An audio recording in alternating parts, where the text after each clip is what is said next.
আজকে আমরা আলোচনা করব স্টেরিলাইজেশন কাকে বলে, সাধারণত কোন কোন যন্ত্রপাতি বা কী কী স্টেরিলাইজেশন করা হয়ে থাকে। আপনারা এখানে দেখতে পাচ্ছেন যে সার্জিক্যাল যে যন্ত্রপাতি জিনিসপত্র এটি মূলত 121 ডিগ্রি সেন্টিগ্রেড তাপমাত্রায় প্রায় 30 মিনিট ধরে হিট দেওয়া হয় এবং এভাবে স্টেরিলাইজেশন করা হচ্ছে। তো আমরা এখন জানবো স্টেরিলাইজেশন আসলে কী।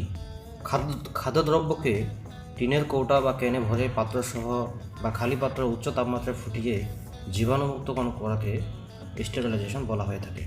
এটি এমন একটি প্রক্রিয়া যার মাধ্যমে কোনো কৌটাজাত দ্রব্য, তরল দ্রব্য, ব্যাকটেরিয়া, ছত্রাক, স্পোর ইত্যাদি অণুজীবকে তাপ, রাসায়নিক পদার্থের রেডিয়েশন, উচ্চচাপ, ছাঁকন ইত্যাদি বিভিন্ন উপায়ে মুক্তকরণ করা হয়ে থাকে।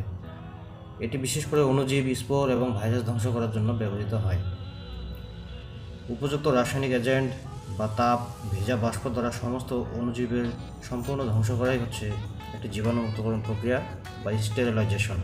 স্টেরিলাইজেশন প্রক্রিয়াটি 121 ডিগ্রি সেন্টিগ্রেড তাপমাত্রায় প্রায় 30 মিনিট ধরে এই প্রক্রিয়াটি পরিচালিত হয়ে থাকে।